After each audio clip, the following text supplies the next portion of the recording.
Night 1 of the Bachelorette Katie Thurston season is done, and you know what that means? A big old juicy preview has been dropped for us to break down. And this is by far the most extensive and revealing footage we've received to date, as on Monday night's episode we got not one, but two previews. One that immediately started off the episode, and then the big one at the end. So, we are going to be breaking down both sections, and because the first preview aired at the beginning of the episode, it does have some footage from night 1, I'm just going to skip over that and only cover what we haven't seen yet.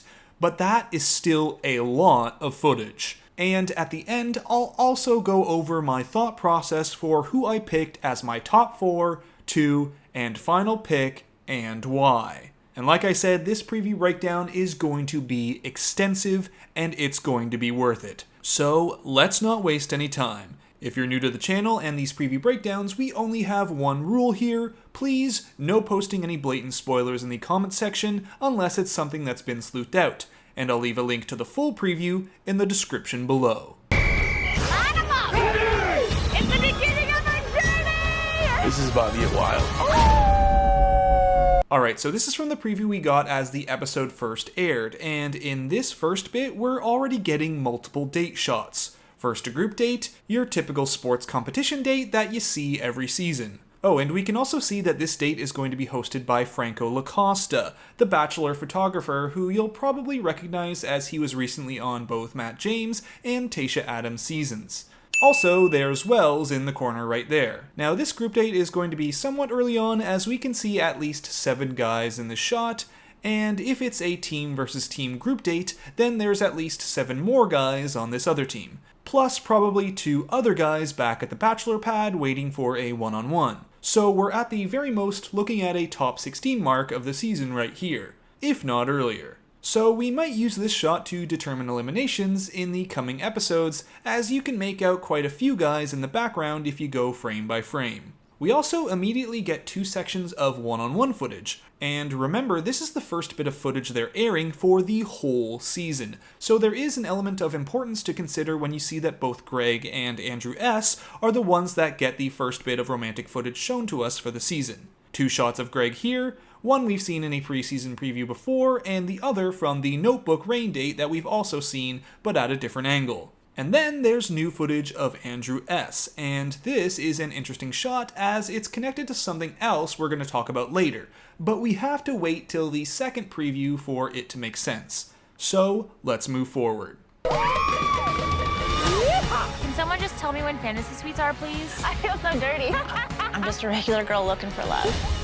I'm very confident in myself as a woman. Alright, pause, because here we're getting a lot more date footage and a lot of footage of someone who's not even on the season yet. The guy popping bottles in the tub right here is Blake M. from Tayshia's season, who has been revealed as coming on the show in a preview before, and will be clearly introduced later on in the second Night 1 preview. And here, he's hidden a lot. Like right here in this section, if we pause it, we can see that it's Blake who's getting that makeout session with Katie in the hay.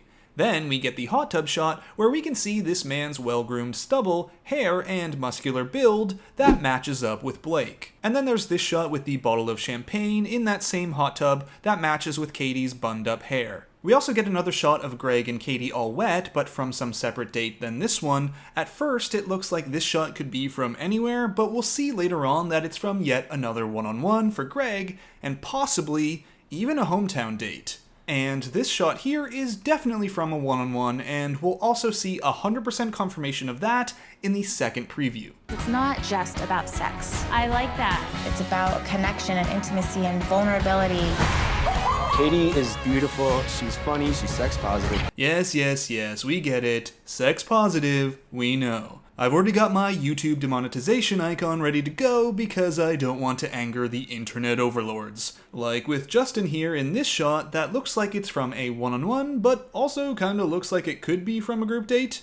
Then there's Canadian Brendan definitely sitting down at the end of either a group date or during a pre-rose ceremony cocktail party. There's Watch Guy Michael on a one-on-one that we'll see again later, but Michael's one-on-one footage really just seems to be a one-off, all from the same date. And then there's this. Another huge shot. But let's take it back to here. So Greg and Katie are on a one-on-one, and if you check out their shirts, it's the same date as this shot.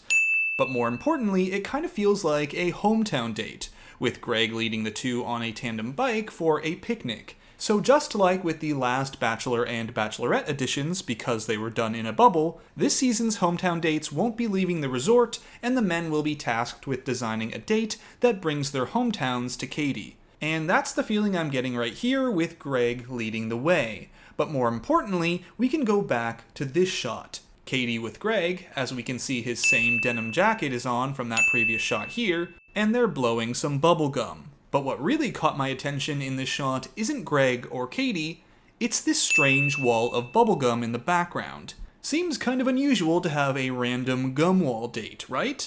Well, that got me thinking, and after a quick Google search, I found this. The Market Theater gum wall located in Seattle, Washington.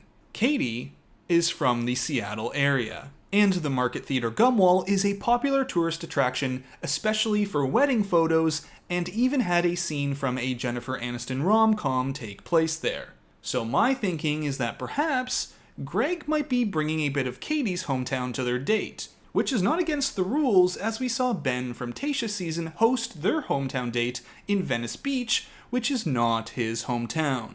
Now, it's also possible that this is an early date with Katie bringing some of her hometown flavor to Greg, and it's also possible that this is her doing the same thing but after hometowns. And full disclosure, there is also a bubblegum alley in California, but no matter which way you shake it, this is huge for Greg's prospects in this season. Alright, I'm going to skip a section of the preview ahead because most of it is night one footage, like Connor the cat guy and Katie thrusting after Courtney shows up. Then it goes straight into this. I didn't think it would come this quick. I was praying the whole time in there because I'm a virgin.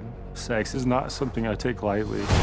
She's trusting guys that she shouldn't be trusting. Ah, the classic virgin storyline. But I doubt this is going to be a villainous storyline or something that clashes with the sex-positive Katie. I imagine it's actually going to be more about conflict with Mike here and the other dudes, as in his intro package, Mike mentioned being open to talking with Katie about sex if they fell in love, so it just kind of feels a little bit different. I don't know, we'll see. We also get one of the few shots of Cat Guy Connor all preview right here, so that's a bad sign for him. Aaron here gets a kiss, but there's not much else of him in the previews other than guy drama, which they've already set up in the first episode with that out-of-nowhere fight with Cody, so bad edits for him probably means he won't be getting a hometown, and then yet again, another shot of Greg and Katie getting rained on seems to happen a lot. Alright, so now we're going to blow through a lot here real quick because mostly up ahead is guy drama. That was the dumbest thing you could have possibly done. You need to get the out of my way. It's not fair to her, man. It's not fair to her. Here we've got more Aaron drama. Looks like his beef could be with Christian there, but more importantly, we can see that Andrew S. has a rose on his lapel. There's a fake-out fight between Carl and Andrew S. as well, though I doubt this conversation is actually between these two. This is a common fake-out they do in the previews. But what it does tell me is that Carl is being set up for a drama edit in the house and therefore, likely, won't be getting a hometown spot. Oh, and there's also some Thomas drama that we're going to see a bit more of ahead. My time with Katie is more important than yours. You're a terrible person. What is happening is so wrong. You say the things exactly as I want to hear them. Alright, pausing here, this is a fake out for Justin. That's not who Katie's talking to right here, as they're in obviously different outfits with different colored jackets. Then there's more Thomas drama, which is a bad sign for him, and another mystery man shot that's too dark for now to identify.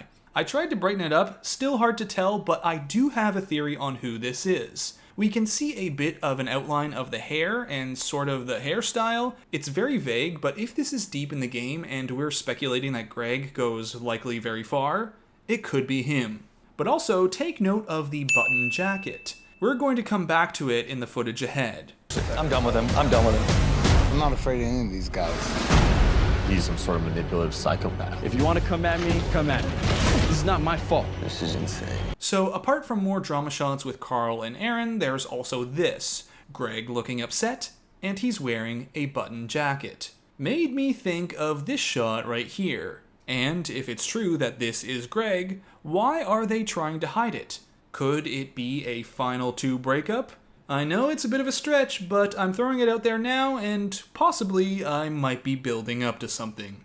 He essentially lied to my face. He single-handedly made her doubt her relationship with each and every one of us. Oh my God. I think it's about time she's learned the truth. Pausing yet again, this is from the same night as Aaron's shot from before because we can see Andrew's rose. Maybe Christian's "it's about time she learned the truth" sets off the drama. Oh, and of course there's a crying Greg shot, but this is not necessarily bad crying. He could be opening up about something. And of course, there's Katie crying wearing the classic Bachelorette breakup baby blue. If you are not here for me, if you are not here for an engagement, then get the out. And that's the end of this. Wow, just the first preview. We have more juicy info here to get to, like Thomas's jacket matching who Katie's talking to here, where she says, "You say the things only as I want to hear them," but also we have Thomas in that same jacket kissing Katie here in a different outfit, so I don't know if it's him. Of course, there's also Katie's telling off of the men while she wears the green dress, but more intriguing to me is Greg walking off, same jacket as here. I don't know about you, but I'm starting to form a narrative with this, and it involves Greg and Katie breaking things off sometime near the end of the season. Okay, so I know that's a lot, but we have a whole other preview to get into. I'll try to keep things focused on the important stuff. Hi guys! Where's my date? Katie, we're coming! Katie is the perfect girl. So here's your classic upbeat beginning of a preview. Some of this we've seen before, like this cowboy shot, that I think is early on, mainly cause Cody is in the shot and I just don't see him going very far. Sorry, Cody. We also have this shot with Katie asking for her date, which is, yet again, going to be Greg, as we saw in the first preview that Katie's here with Greg in the same outfit. Ready to do this? Let's do it.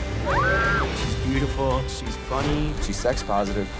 Are you naked? I can come back another time. And here are some more shots we've seen in the first half, another look at Michael's one-on-one, but it's this shot here that's interesting to me. Katie's at someone's door, and if you pause the frame right here, looks a lot like it's Blake. But also, check out Katie's outfit, the strap here and the red lipstick. Then, go back to this shot, the "you're just telling me the things I want to hear" shot. So does this mean that this is Blake? If so, that's not a good look. But Fantake, what about Blake's classic stubble? It's not there. To which I say, perhaps, in this shot when Katie asks the person, "Are you naked?" the reason they're hiding behind the door is not because they're naked, but because, perhaps, Blake shaved. Just a theory. And that's the reason that, even though Blake is in a lot of this preview and often in sneaky ways, I just can't put him in my top 2 or have him as my top pick. But keep in mind, there's also a possibility that whoever she's talking to here, be it Blake or someone else, eventually explains themselves and opens up to Katie, and the two end the conversation stronger than ever. That's not what your Bachelorette could do for you, but what you could do for your Bachelorette! I'm so nervous. Okay, and a ton more footage here, a lot of repeats from the first half, like with Franco Lacosta, who we can also see in this shot, from what looks like could be a one-on-one with Justin. And of course, there's a waxing group date.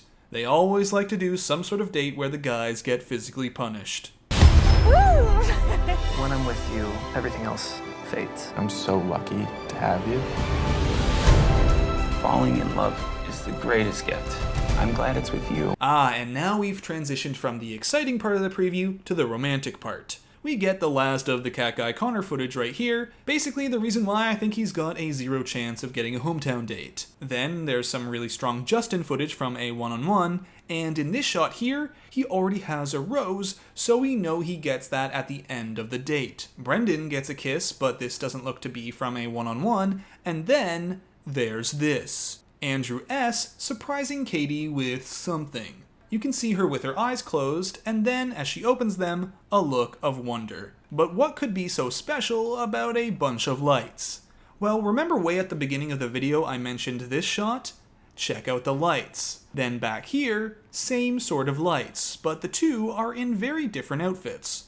Perhaps what's so special is that Andrew in this date has recreated a special moment from their first one-on-one right here. Now with Andrew S. leading this, could it be a hometown? Could it be even later? Well, no. If you check out Katie's outfit and earrings here, they match her sitting down with Michael in this shot. So this is from a group date or cocktail party. But still, it's very special, very romantic, and I think helps Andrew S. stand out. You make me happy every day. Is this real? It's real. When we're together, wow, it's magic. And the Greg footage keeps on coming, with that same date that seems to be set in Seattle. And what is one thing that Seattle is known for? A lot of rain. We also get that Thomas footage we saw before, and then this shot, which, if we brighten it up, looks like we've got ourselves another hidden Blake shot. Oh, and once again, Michael's one-on-one date shows up, but all this Michael footage, yet again, just from that same single date. You can tell based off of Katie's jacket here, and then here again during their desert Jeep ride. So I don't have high hopes for Michael going the distance. I'm just a regular girl looking for love. But I've never been able to find it. I'm going to let go and just trust the experience. Well, this is a very touching little section. We get that Carl and Thomas group date shot, Michael yet again on that same Jeep date, Andrew S. on a one-on-one, and then a zoomed in sort of fantasy suite morning after shot of Katie. I love you.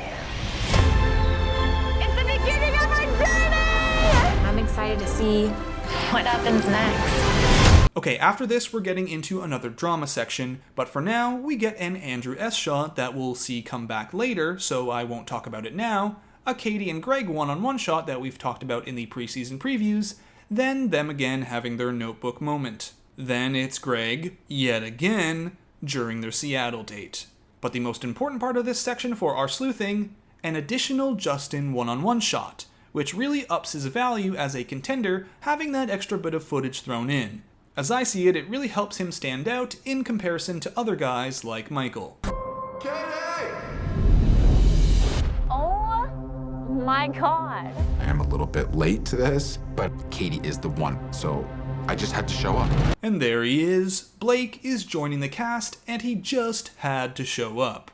Now normally I'd say a past contestant arriving won't end up in them going far, but with how present and secretly present Blake has been, I'm thinking he could be more of a Nick Viall than a Heather Martin. Oh, and wouldn't you know it, Nick shows up later on too. Maybe it's to tell Katie all about what it's like as a past contestant showing up on a new season. This dude came in, cut in line. I can't believe he's here. You need to get the out of my way.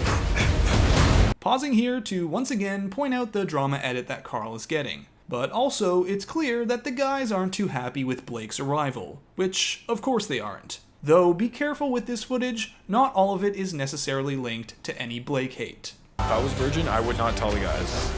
You're gonna have to trust me on this. I didn't come here for the bromance. I came here for followers.